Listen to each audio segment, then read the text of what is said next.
Dnes se podíváme na případ z poloviny 19. století. Tak se usaďte, protože míříme na Nový Zéland. Je vrchol Zlaté horečky na jižním ostrově Nového Zélandu. Ti, kteří chtěli zbohatnout, se ve stovkách hrnuli na zlatonosná naleziště. Ale zlato nelákalo jen ty, kteří ho chtěli najít sami. Přitahovalo také nepoctivé typy, kteří ho chtěli ukrást ostatním. Blízkost Nového Zélandu k Austrálii, kterou Britové dlouho využívali jako trestaneckou kolonii, usnadnila těm, kdo toužili po kořisti, cestu přes Tasmánské moře. Richard Burgess se narodil jako Richard Hill, vyrůstal v Anglii a poprvé byl zatčen za krádež ve svých 16 letech. Věznice v Anglii už byly plné a podmínky byly tak špatné, že mnoho vězňů umíralo na nemoci jako cholera a břišní tyfus. Odsouzení za čin, za který hrozil transport do Austrálie, často za drobné krádeže, byli posíláni do Austrálie k výkonu trestu. Tak tomu bylo.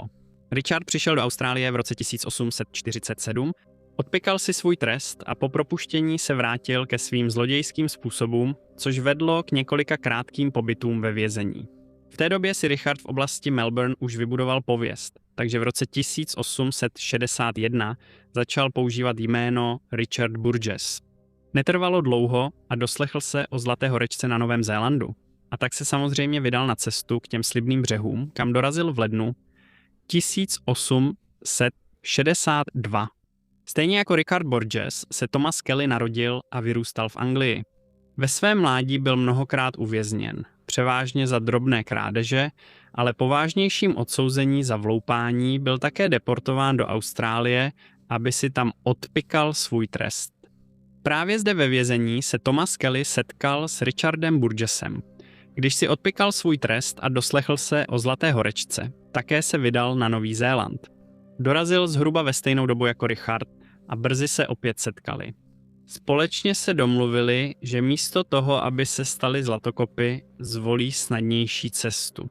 Tu, kterou znali lépe, stali se známými jako násilní zloději, kteří přepadali zlatokopy mířící zpeněžit nalezené zlato. Ale Richard a Tomáš nebyli příliš chytří v tom, jak uniknout spravedlnosti a skutečně méně než rok po příjezdu na Nový Zéland byli znovu zatčeni, tentokrát za účast na loupeži v zlatonosných polích Ortego. K jejich nelibosti byli odsouzeni na 3,5 roku těžkých prací. Nedlouho po uvěznění se Richard Burgess pokusil uprchnout spolu s dalším vězněm, se kterým se spřátelil, jménem Henry Garrett. Příběh Henryho Garretta se podobal příběhu Richarda Burgesse a Thomase Kellyho. Vyrůstal v Anglii a brzy se vydal na zločineckou dráhu. Nejprve byl deportován do trestanecké kolonie na ostrově Norfolk a když byla tato kolonie uzavřena, byl vrácen zpět do Anglie. Ale místo, aby zpomalil, jeho zločiny se brzy stupňovaly a netrvalo dlouho, než byl znovu odsouzen a deportován, tentokrát na australskou pevninu. Po svém propuštění i jeho zlákala zlatá naleziště a nakonec se dostal na Nový Zéland. Netrvalo dlouho a Garrett založil gang, známý jako nechvalně proslulí silniční lupiči. Ve skutečnosti to byl právě gang Garretta, kvůli kterému policie oznámila, že prospektoři by nikdy neměli cestovat bez malé pistole u sebe, pro případ, že by narazili na přepadení na silnici. Během pobytu ve vězení poskytl Henry Garrett podrobné informace Richardu Burgessovi a Tomáši Kellymu o tom, jak co nejlépe využít příležitosti k okradení cestujících vezoucích zlato. Burgess a Kelly pak zbytek svého trestu strávili plánováním a vymýšlením, jak tyto plány uskutečnit, až budou na svobodě. Oba byli propuštěni v září 1865 a ujistili policii, že se změnili a stanou se poctivými zlatokopy. Vytyčili si těžební pozemek u Hokotiky na západě jižního ostrova. Zvenku to všechno vypadalo legitimně. Burgess měl přítelkyni, která s ním rychle otěhotněla. A vypadalo to, že se muži usadili, ale jejich plány, inspirované Henrym Garrettem a jeho bandou, se měly brzy proměnit ve skutečnost. Thomas Kelly začal používat přezdívku Thomas Noon a brzy se k nim měl přidat další zločinec. Jeho jméno bylo William Levy a muži ho poznali během svých pokusů o hledání zlata. William pobýval v Austrálii zhruba ve stejnou dobu jako Burgess a Kelly, ačkoliv tvrdil, že je legitimní podnikatel. Lidem říkal, že je kupcem zlata, ale svou pozici využíval hlavně k tomu, aby zločincům sděloval možné cíle pro loupeže a pomáhal s přeprodejem kradeného zboží. I on přišel na Nový Zéland kvůli Zlaté horečce a po setkání s Burgessem a Kellym jim brzy pomáhal určovat cíle pro jejich loupeže. V dubnu 1866 se k mužům přidal poslední člen budoucí Burgessovy bandy. Jmenoval se Joseph Sullivan a byl dalším zločincem deportovaným z Anglie do Austrálie za loupež. Po propuštění z vězení se začal věnovat poctivějším činnostem, ale jeho odhodlání žít bez zločinu bylo brzy narušeno příslibem nesmírného bohatství. Když se setkal s Richardem Burgessem, Thomasem Kellym a Williamem Levym, tito 4 bývalí trestanci poslaní z Anglie do Austrálie se stali známí jako Burgessova banda. Jen měsíc po setkání s Josephem Sullivanem se banda pustila do svých chamtivých aktivit v rámci příprav na svůj velký plán. Muži nejprve potřebovali zbraně.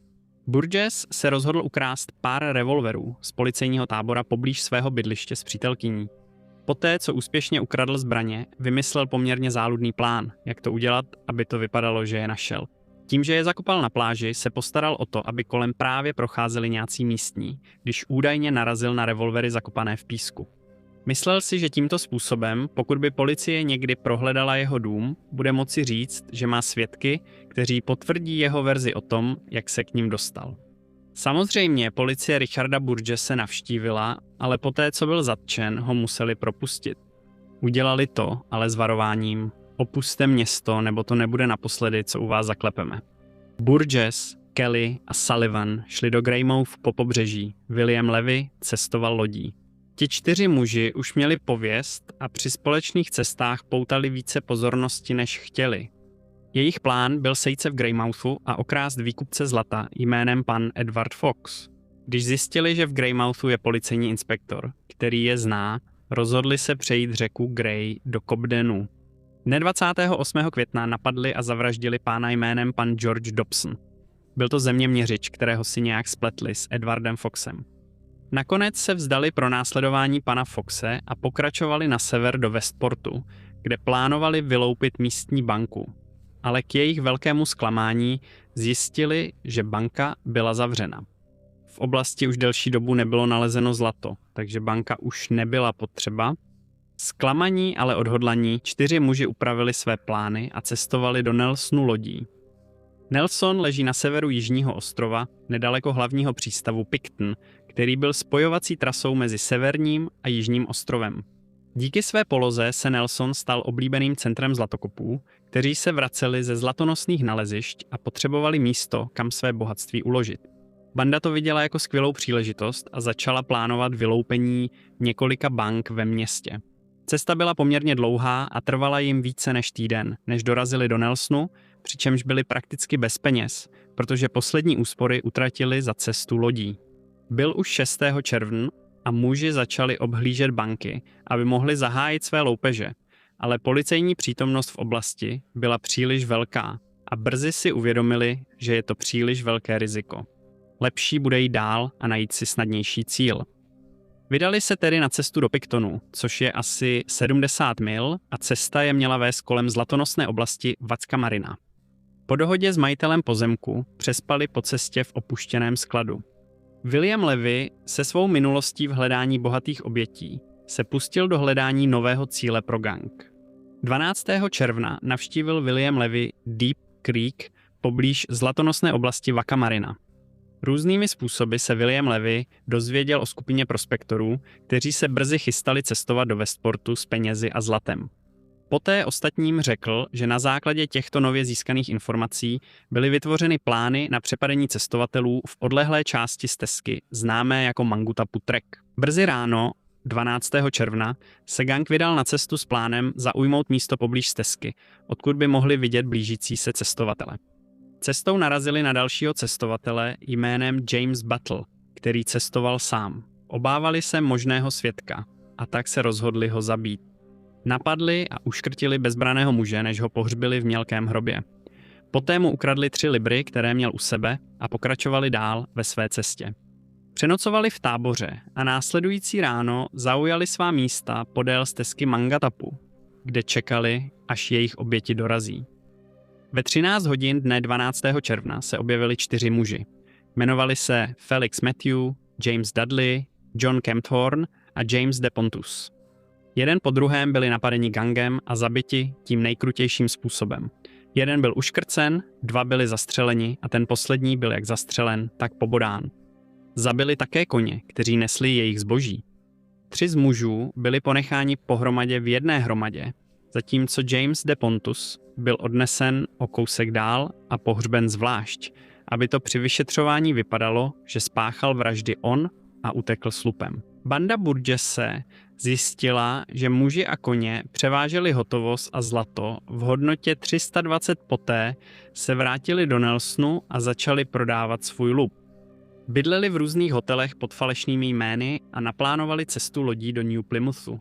Aniž to skupina věděla, Henry Muller, přítel jednoho ze zavražděných cestovatelů, se s nimi domluvil na setkání v Nelsonu, kde si vyzvedne koně. Cestoval za nimi s několikadenním zpožděním, takže když nedorazili podle plánu, ihned informoval policii, že jsou nezvěstní. Henry se vydal zpět do Deep Creek, kde je naposledy viděl. Tam potkal muže, který mu řekl, že nechal skupinu přespat ve své opuštěné chatě. Muž jménem George Jarvis si skupinu dobře pamatoval kvůli jejich podezřelému chování. Zvláště si vzpomněl na Williama Levyho, který, aniž by to pan George Jarvis tušil, mluvil s mnoha lidmi v malém městě, když se snažil najít cíl, který by gang mohl přepadnout. Henry Muller poté řekl policejnímu seržantovi v Deep Creek, že má obavy, že jeho přátelé byli zavražděni. Policejní seržant jel s Georgem do Nelsonu, aby zorganizovali pátrací skupinu. Všechno, co však našli, byly pouze zabití koně. William Levy byl identifikován po návratu do Nelsonu a vzat do vazby. Krátce poté byli zatčeni také jeho společníci Richard Burgess, Joseph Sullivan a Thomas Kelly. Policii se však nepodařilo najít těla pohřešovaných mužů, takže veškeré důkazy, které proti gangu měli, byly pouze nepřímé. Policie však měla v záloze několik nových triků. Před celami těch 4 mužů pověsili plakát, na kterém byla vyhlášena odměna 200 liber a královnina milost. Aby získali informace o zločinu, muže oddělili, takže spolu nemohli o ničem mluvit. Brzy se plán vyplatil, když se Joseph Sullivan rozhodl promluvit. Tvrdil, že byl pouze hlídačem při zločinech a ostatní byli bezohlední vrazi. Rozhodl se nejen popsat vraždy 4 cestovatelů, ale také policii přímo dovedl na místo, kde těla ležela. Dokonce zašel tak daleko, že seržantovi oznámil mnoho dalších zločinů, které gang spáchal v předchozích měsících, přičemž po celou dobu minimalizoval svou vlastní roli ve všech těchto činech. Zprávy o vraždách šokovaly veřejnost, protože Nový Zéland dosud neznal tak brutální zločiny. Na policii byl velký tlak a ta chtěla proti gangu co nejdříve vznést obvinění. Sullivan ukázal prstem na Burgesse jako na vůdce a podněcovatele různých trestných činů. Po celou tu dobu ostatní muži spolu nemluvili a nevěděli o Sullivanově zradě, ale brzy se rozkřiklo, že mluvil s policií. Když byli Richard Burgess, William Levy a Thomas Kelly obviněni z vražd zlatokopů a také z vraždy pana Jamese Battla, Sullivanova totožnost byla oficiálně odhalena jako policejní informátor. Během přípravného řízení v srpnu 1866 napsal Richard Burgess dopis, ve kterém se přiznal ke všem zločinům, ze kterých byl obviněn, a ještě k dalším. Avšak v podivném zvratu do toho zapletl Josepha Sullivana a snažil se očistit Thomase Kellyho i Williama Levyho ze všech zločinů. Porota tomu však nevěřila. Shledali všechny 3 muže vinnými z několika vražd a soudce je odsoudil k trestu smrti oběšením.